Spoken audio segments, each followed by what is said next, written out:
سوال ہے من فی السماوات والارض طوعا وکرہن کرہن والیہ یرجعون. طوعا کی تو سمجھ آتی لیکن کرہن کی سمجھ نہیں آئی. کیا یہ انسان کے لیے آیا ہے؟ جی ہاں، اس لیے کہ باقی کائنات تو اللہ تعالیٰ کی اطاعت خوشی سے کر رہی ہے اور لگی ہوئی ہے اس میں.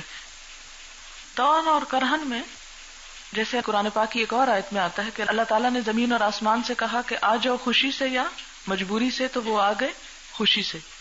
یعنی ساری کائنات ایک طرح سے اللہ تعالیٰ کی اطاعت خوشی سے کر رہی. جہاں سجدے کی بات آتی ہے فرمایا کہ آسمان زمین کی ہر چیز سجدہ ریز ہے، اور بہت سے لوگ بھی، یعنی سب نہیں. تو اسی طرح کچھ لوگ اللہ کی خوشی سے اطاعت کرتے ہیں اور کچھ ناخوشی سے، مجبوراً، مارے بندھے.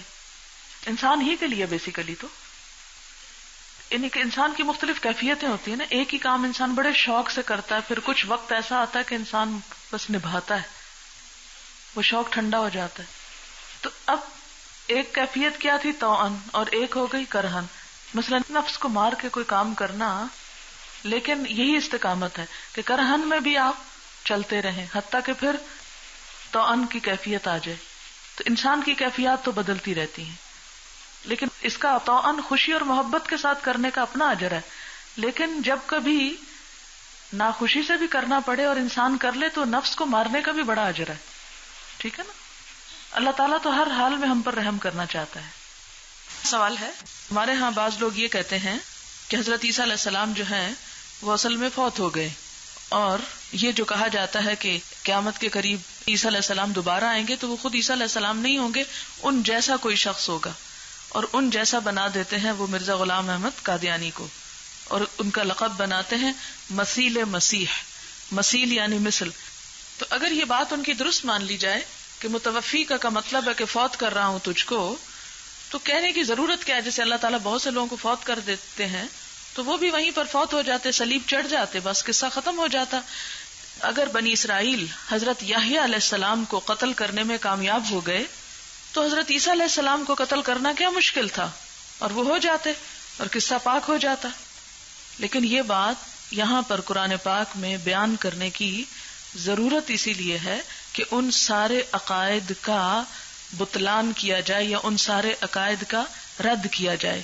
تو متوفی کے لفظ سے آپ کو معاشرے میں بہت سے لوگ ایسے ملیں گے جو کنفیوز کرنے کی کوشش کریں گے، اور ایسے لوگوں نے بہت سو کا عقیدہ بگاڑ کے انہیں کفر تک پہنچایا ہے. اس لیے یہ ان آیات میں سے ہے جس کا مفہوم آپ کے ذہن میں پوری طرح واضح ہونا چاہیے، راسخ ہونا چاہیے کہ متوفی کا لفظ واو فے یہ سے ہے، وفا کا معنی پورا پورا لینا، اور یہاں اپنے حقیقی معنی میں استعمال ہو رہا ہے کہ اللہ تعالیٰ نے ان کو جسم اور روح دونوں سمیت اٹھا لیا، باقی لوگوں کو صرف روح ان کی قبض کی جاتی ہے، جبکہ ان کی روح اور جسم دونوں کو. اور اس کے اوپر دلیل کیا چیز ہے؟ نمبر 1 جو اس سے اگلی بات ہے وَرَافِعُكَ إِلَيَّ، کہ میں تجھے پورا وصول کس طرح کروں گا کہ اپنی طرف اٹھا لے جاؤں گا، اور انہیں زندہ سلامت آسمان پہ اٹھا لیا گیا. دوسری بات یہ کہ اگر ان کو فوت ہی کرنا مقصود تھا، جیسے متوفی کا مجازی معنی فوت کرنا ہے، تو پھر بتانے کی کیا ضرورت تھی؟ اللہ تعالیٰ کتنے پیغمبروں کو فوت کر چکے ہیں، کتنے ہی لوگ پیغمبروں میں سے قتل کیے جا چکے، تو بس یہ بھی ہو جاتے. وَمَكَرَ اللہ کا بھی پھر معنی کچھ نہیں بنتا. اللہ کی تدبیر پھر وہ کیا تھی؟ تدبیر جو اللہ نے کی ان کی تدبیروں کے توڑ کے طور پر، کہ انہوں نے مارنا چاہا، اللہ نے بچا لیا اور اٹھا لیا. اور پھر آپ دیکھیں کہ اس میں رافعو کا الیہ، اور اس میں اگر وہ رفع درجات کے معنی میں لیتے ہیں کہ ان کا درجہ بلند کرنے والا ہوں، تو اگر اس سے پہلے فوت کی بات ہو رہی ہے تو فوت ہو کے درجہ کیا بلند ہوا؟ یعنی ظلم کے ساتھ انہیں جھوٹے الزامات کے ساتھ سولی پہ لٹکایا جا رہا ہے. تو یہ سب کچھ اگر سچ مان لیا جائے کہ وہ سولی پہ چڑھا دیے گئے تو اس کا مطلب یہ ہے کہ پھر ان کے درجے بلند ہونے والی تو اس میں بات نہیں آتی کوئی. یعنی یہ جو مکر اللہ ہے، اللہ کی تدبیر، اور اس تدبیر کو اگر ہم اس سینس میں انٹرپریٹ کریں کہ وہ فوت ہو گئے اور ان کو سولی پہ چڑھا دیا گیا، جس کی واضح تردید پھر کی گئی. وما قتلوہ، اب دیکھیں کہ وما قتلوہ کا کیا معنی ہے جو آگے سورۃ المائدہ میں آئے گا. انہوں نے اس کو قتل کیا ہی نہیں. وما صلبوہ، صلیب پہ چڑھا ہی نہیں سکے اس کو. ولیکن شبہ لہم، لیکن معاملہ ان پہ مشتبہ کر دیا گیا. وہ مشتبہ کیا ہوا کہ کوئی اور شخص ان کی شکل میں ڈھال کے ان کو اللہ تعالیٰ اوپر اٹھا لے گئے. اور پھر واضح احادیث تواتر کے ساتھ ملتی ہیں ہمیں بے شمار، جن میں حضرت عیسیٰ علیہ السلام کے دوبارہ اترنے کی بات آتی اور پوری ڈیٹیلز کے ساتھ آتی، اور پھر ان کے اترنے کے بعد انہیں جو جو کام کرنے ہیں ان کی بھی وضاحت آتی ہے. پھر تو وہ ساری باتیں بے معنی ہو کر رہ جاتی، اور وہ ساری خصوصیات جو ان کے نزول کے ساتھ وابستہ ہیں وہ کسی اور شخص پر فٹ آتی ہی نہیں. مثلا ان کا نزول پر آتا ہے کہ وہ خنزیر کو قتل کریں گے، صلیب کو توڑ ڈالیں گے. اگر ہم کہیں کہ اس سے مراد مرزا غلام احمد قادیانی تھے تو کیا صلیب ٹوٹ گئی؟ نہیں. خنزیر کا کلچر پورک کا ختم ہو گیا؟ نہیں. وہ سب چیزیں اپنی جگہ پر موجود ہیں. اور حدیث میں آتا ہے کہ وَتَكُونُ السَّجْدَةُ لِلَّهِ، اور سارا سجدہ اللہ کے لیے بس ہو جائے گا. کیا واقعی ساری دنیا مسلمان ہو چکی؟ نہیں. تو وہ نشانیاں تو پوری نہیں ہوئی. اس لیے ان نشانیوں کے مصداق حضرت عیسیٰ علیہ السلام ہی ہو سکتے ہیں کہ جنہیں آنا ہے اور آ کر ان تمام غلط عقائد کا توڑ کرنا ہے. وَمُطَهِّرُكَ، اور میں تجھے پاک کرنے والا ہوں ان لوگوں کے الزامات سے جو انہوں نے آپ پر ناجائز طور پر کیے اور آپ کو اللہ کا بیٹا قرار دیا. وہ اللہ کے بیٹے بھی نہیں ہیں. یہ جو آپ کے اوپر الزام ہے ایک طرح سے کہ وہ خدا کے بیٹے، وہ دوبارہ آئیں گے اور وضاحت کریں گے. کیوں؟ اس لیے کہ حضرت عیسیٰ علیہ السلام کی زندگی میں یہ بات نہیں تھی. یہ بعد میں عقیدہ گھڑا گیا کہ وہ اللہ کے بیٹے. نہ عیسیٰ علیہ السلام نے خود کہا اور نہ ان کے ماننے والے حواریوں نے کبھی کہا. یہ عقیدہ بھی بعد کی پیداوار ہے. پھر اسی طرح یہ کہ وہ یہ جو اس غلط فہمی میں پڑ گئے اور غلط عقیدہ اختیار کیا کہ وہ سولی چڑھ گئے ہیں یا مارے گئے ہیں، اس الزام کی بھی تردید کریں گے.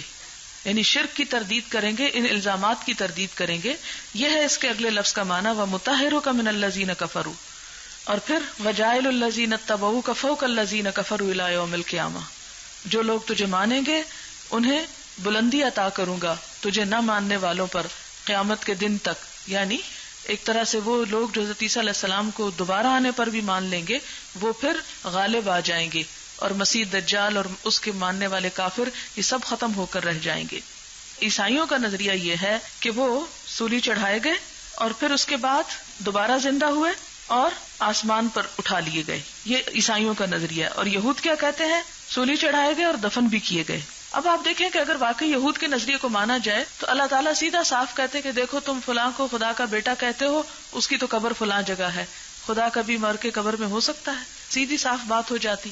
اور حقیقت یہ ہے کہ یہ آیات جو آئی ہیں یہ دراصل اہل کتاب کے عقیدے کے بگاڑ کی اصلاح کے طور پر آئی ہیں کہ جو تم سمجھتے ہو ان کے بارے میں کہ وہ خدا کا بیٹا ہیں، وہ ایسی بات نہیں ہے. عیسیٰ علیہ السلام کی جو خصوصیات بتائی گئی تھی کہ وہ بات کریں گے اور کتاب لائیں گے اور کیا کچھ ان کے ساتھ وابستہ ہے، اس میں یہ بات نہیں کی گئی. وہ سولی نہیں چڑھے، لیکن جب دوسرا شخص چڑھ گیا تو وہ اصل حقیقت سے شبے میں پڑ گئے.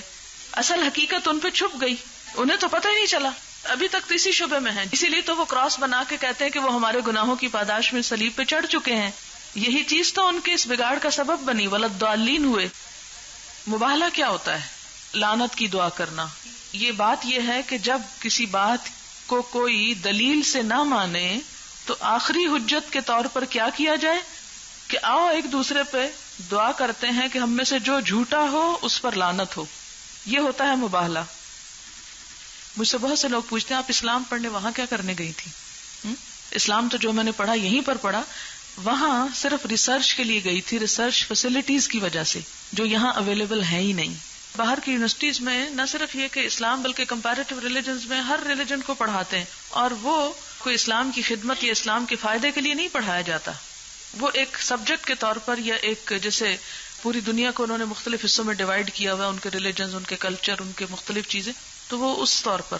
اور وہ سیکولر یونیورسٹیز ہیں، وہاں پر ریلیجن کو اس طرح نہیں لیا جاتا جیسے ہمارے ہاں لیا جاتا ہے. یعنی وہاں اسلام کے بارے میں ریسرچ بس ایسی ہی ہوتی ہے جیسے کسی بھی چیز کے بارے میں. وہ اسلام کو تقویت پہنچانے کے لیے یا اسلام کے فائدے کے لیے نہیں ہوتی.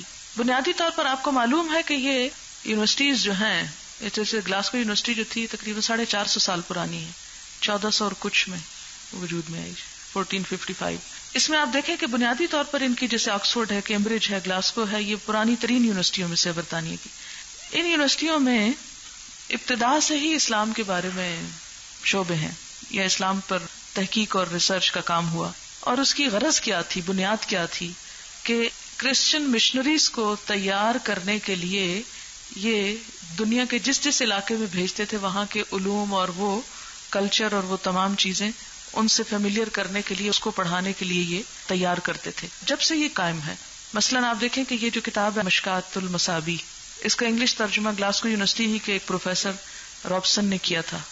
اس وقت انگلش کا وہی واحد ترجمہ ہے جو استعمال ہوتا ہے. تو ان اورینٹلسٹ میں سے 3 طرح کے لوگ ہیں. ایک وہ ہیں کہ جو بہت بائسڈ ہیں اسلام سے، ایک وہ ہیں کہ جو انصاف کی روش پر قائم ہیں. آپ دیکھیں قرآن میں ان کا بھی ذکر آتا ہے کہ ان میں سے کچھ ایسے لوگ ہیں جو حق پر قائم ہیں، یعنی ابھی تک انصاف کی بات کرتے ہیں، اور کچھ ایسے ہیں کہ جو شدید قسم کے مخالف ہیں. ہر طرح کے لوگ پڑھتے ہیں، جیوز بھی پڑھتے ہیں. آپ کو پتا ہے کہ میں جب یونیورسٹی میں کام کر رہی تھی تو وہاں پر باہر کی یونیورسٹیوں کا فائدہ یہ ہوتا ہے، اور میرے بھی وہاں جانے کا اصل جو وجہ تھی وہ یہی تھی. مثلا پاکستان میں اگر آپ کوئی ریسرچ کرنا چاہیں تو ہمارے ہاں ریسرچ انسٹیٹیوٹس کا حال کیا ہے. مثلا یہاں اسلام آباد میں ایک اسلامک ریسرچ انسٹیٹیوٹ ہے، وہاں کی لائبریری دن میں 2 بجے یا 2:30 بجے جو چھٹی کا عام ٹائم ہوتا ہے بند ہو جاتی. اس کے بعد آپ کے گھروں میں پبلک پلیسز پر اور ایسی لائبریریاں نہیں ہیں جہاں ہر طرح کی کتابیں اویلیبل ہوں، خصوصاً اسلام کے بارے میں، ہماری تاریخ کے بارے میں، یا عربی میں کتابیں. یہ تو اسلامی یونیورسٹی کے بننے سے بہت سے لٹریچر عربی کا یہاں پر اویلیبل ہو گیا، ورنہ اس سے پہلے موجود نہیں تھا. حتیٰ کہ جب میں پی ایچ ڈی کر کے واپس آئی ہوں تو اسلامک یونیورسٹی کے ویمن سیکشن میں بخاری کا سیٹ نہیں تھا، صحیح بخاری نہیں تھی وہاں پر. تو میں نے بے شمار کتابیں خریدی تھی اور کافی پھر میں نے ڈونیٹ بھی کی. تو ہمارا حال یہاں پر یہ ہے. میں جب بیچ میں اپنی بیٹی کو چھوڑنے کے لیے تو مہینہ تقریباً میں اس لائبریری میں جاتی رہی، اور مشکل یہ ہوتی تھی کہ آپ جیسے صبح 8 ساڑھے 8 بجے جاتے ہیں اور 2:30 بجے تک آپ صرف کتابیں دیکھتے ہیں، اکٹھی کرتے ہیں، بیٹھتے ہیں اور اس کے بعد لکھنے لگتے ہیں تو وقت ختم ہو جاتا ہے. اور پھر وہ اگلے دن ساری کتابیں اٹھا کے آپ کی اپنی شیلفوں میں رکھتے، کوئی پراپر جگہ ہی نہیں ہے، ریسرچ کیوبیکلز ہی نہیں ہے کہ آپ بیٹھ کے پڑھ سکیں.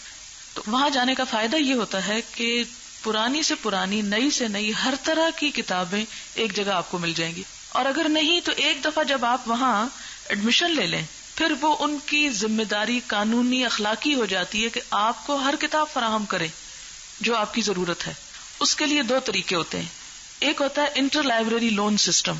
کمپیوٹر آج سے 10 سال پہلے جو اب اس وقت ہمارے ہاں کچھ چیزیں اویلیبل ہیں، یہ جب بھی وہاں اویلیبل تھی. مثلا میں اپنی ہی لائبریری میں بیٹھ کر اسی وقت کیمبرج لائبریری میں پہنچ سکتی تھی کمپیوٹر کے تھرو. اس کا وہ اورینٹل سیکشن نکالا، وہاں سے وہ اپنا سبجیکٹ نکالا اور اس میں جتنی کتابیں وہ ساری اسکرین پہ آ جاتی تھی کہ اس نمبر کی کتاب فلاں یونیورسٹی میں موجود ہے. وہاں نہیں ملی، آکسفورڈ کی لائبریری کو آپ ایکسس کریں. وہاں نہیں ملی، London school of Islamic studies جو ہے، سواز جو ہے، اسلامک اینڈ اورینٹل اسٹڈیز، وہاں پر آپ ایکسس کریں اور دیکھ لیں کہ آپ کا کیا اویلیبل ہے. اسی وقت ایک فارم ہوتا تھا، اس پر لکھ کر آپ نمبر دے دیں یونیورسٹی کو کہ یہ کتاب فلاں لائبریری میں موجود ہے اور مجھے چاہیے. وہ وہاں پر فون کرتے یا ان کا جو اپنا سسٹم تھا، اور وہاں سے کتاب بائی پوسٹ ہمیں مل جاتی 2 ہفتے کے لیے، جتنے دن کی وہ ایشو کرتے. بعض کتابیں ایسی ہوتی تھی کہ جو برطانیہ میں اویلیبل نہیں تھی تو وہ اسرائیل سے منگواتے تھے. بہت سی کتابیں جو میں نے کنسلٹ کی عربی کی، اسلام کے بارے میں، ہیبرو کے اس پہ سٹیمپس ہوتی تھی اور اسرائیل سے وہ آتی تھی.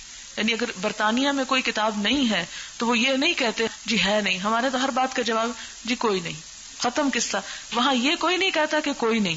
اگر وہ چیز دنیا میں موجود ہے اور پائی جاتی ہے اور کہیں بھی پائی جاتی تو اسٹوڈنٹ کا حق ہے کہ وہ اسے وصول کرے، اسے لے. پھر اس کے لیے پھر وہ اسرائیل سے بہت سی کتابیں آئیں. پھر اس کے بعد کچھ ایسی کتابیں تھیں جو چھپی ہوئی نہیں تھی. اس پر یونیورسٹی نے ہمارے ایک اسٹڈی ٹور کا ارینجمنٹ کیا، اس کے لیے ہمیں اسپانسر کیا، ہمارے خرچ کا بوجھ اٹھایا.